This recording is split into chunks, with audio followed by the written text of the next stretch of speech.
Queridos hermanos, cordial saludo en el Señor. Les deseo lo mejor en este tiempo santo que estamos viviendo de la Cuaresma, tiempo de gracia y de preparación para la Pascua.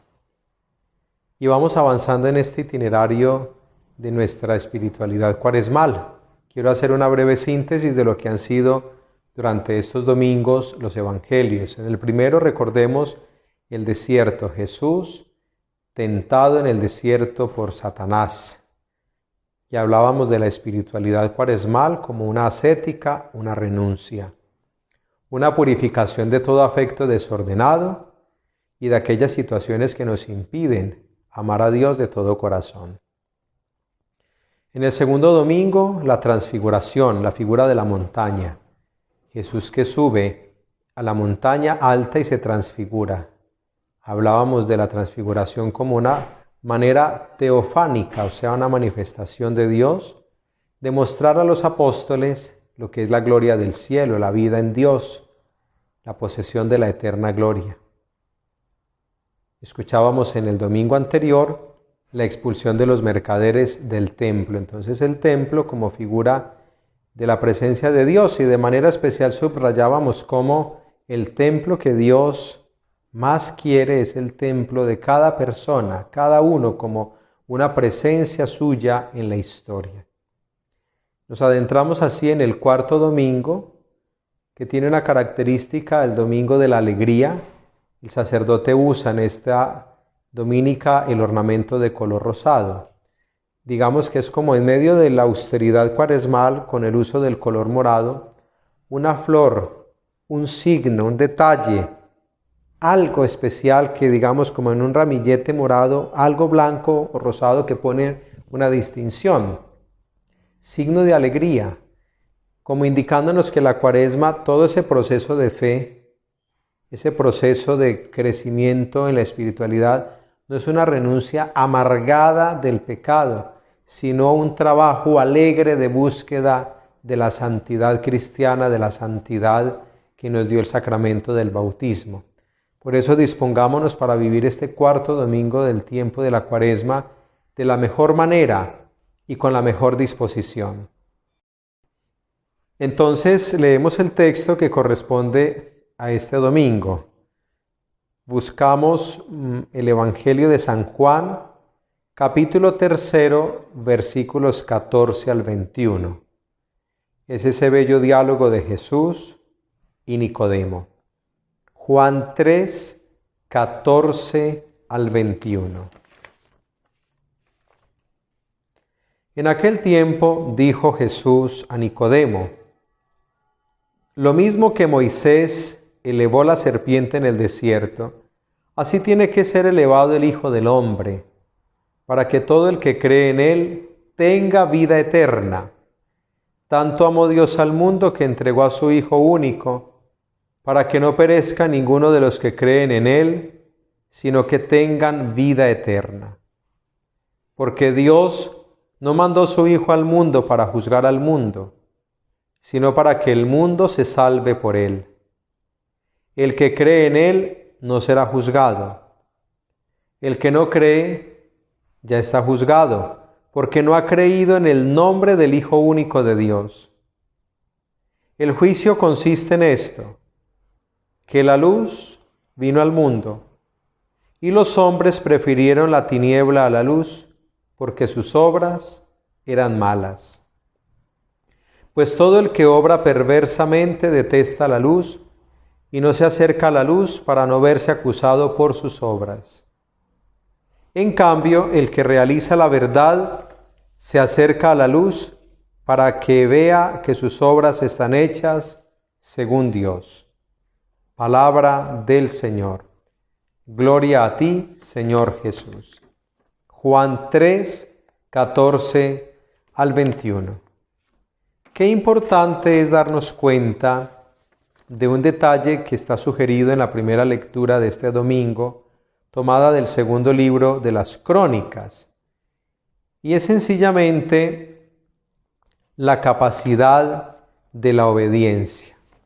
En el texto se dice que se burlaron de los mensajeros de Dios despreciaron sus palabras y se mofaron de sus profetas. Yo pienso en la situación actual del mundo. Cuánta burla hay frente a las cosas de Dios. Cuánto rechazo hay a la vida de la iglesia. Cuánto odio se ha ido sembrando y lo vemos en actitudes muy graves de esta sociedad, cuando se queman templos, cuando se atenta contra la vida de personas, el asesinato de este sacerdote colombiano esta semana, misionero en el África.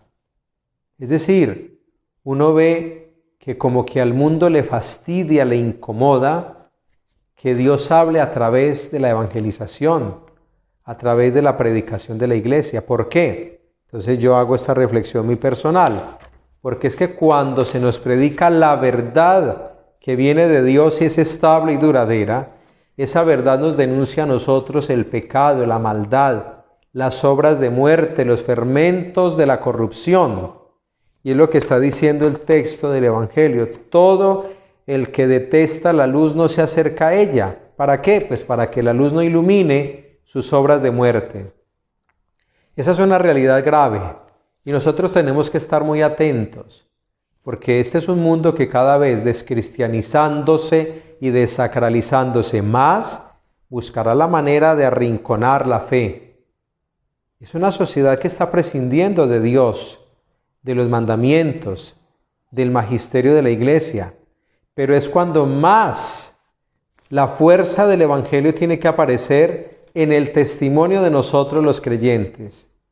Porque si el mundo se va sumergiendo en la oscuridad del pecado, de la maldad, de los vicios y de la corrupción, es allí donde la luz del Evangelio tiene que iluminar y rescatar a toda persona, por perversa que sea su intención, pero es hija de Dios.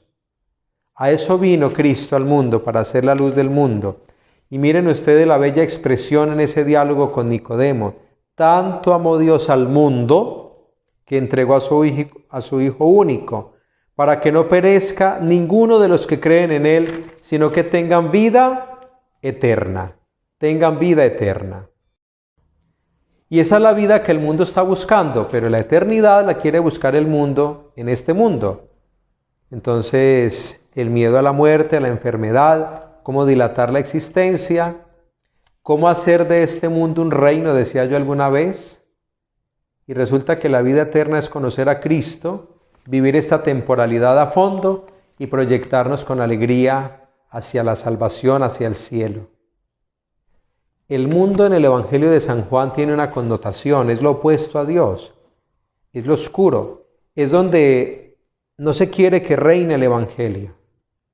Por eso amó Dios al mundo, es decir, donde vivimos nosotros, para rescatarnos. Por eso el signo de la cruz. Y al principio dice el texto que así tiene que ser elevado el Hijo del Hombre, como elevó Moisés la serpiente en el desierto para curar a los mordidos por las mismas serpientes. Yo escuchaba este comentario esta semana muy bonito y útil. Si un animalito representa un signo de curación, porque recuerden que el suero antiofídico, el que salva de las mordeduras de serpientes, sale del mismo veneno de la serpiente. Por eso fue un signo de curación. ¿Cómo no va a ser más grande y extraordinaria la obra de Dios cuando el que está levantado en alto es Dios mismo, el Hijo, crucificado, que atrae a todos hacia sí? Por eso sus heridas nos han curado, dice el profeta Isaías. Por eso la cruz es el mejor signo del amor de Dios por nosotros. Porque no solo habiéndonos creado nos amó, sino que redimiéndonos nos ama con amor eterno. Qué bello pensar en esto cuando vuelvo a decir, en el mundo hay tantos aires de esclavitud, de persecución, de negación de la presencia y de la acción de Dios. Es un mundo que necesita del amor de Dios. ¿Y quién va a poner el amor de Dios en el mundo? Los creyentes, los discípulos. Por eso quienes escuchen este crecimiento y si lo pueden comentar y compartir con otros, tomémonos esto en serio del testimonio cristiano. La vida cristiana tiene que volver a permear la sociedad. Una sociedad donde imperan tantos signos de muerte, no puede dominarnos. No puede triunfar jamás el mal sobre el bien. No puede el poder de las tinieblas y de la oscuridad ensombrecer nuestra vida. Es la claridad de la luz del resucitado lo que ha de iluminar los pasos peregrinos nuestros por este mundo hacia la eternidad.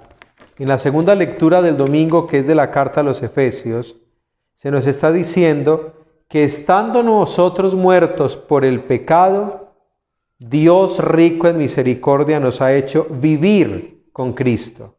Es que ninguno se puede sentir perdido en medio de sus pecados y de sus enfermedades y de sus miserias morales y espirituales. Ninguno es una causa perdida para Dios, porque es que hemos sido salvados por su gracia, dice San Pablo.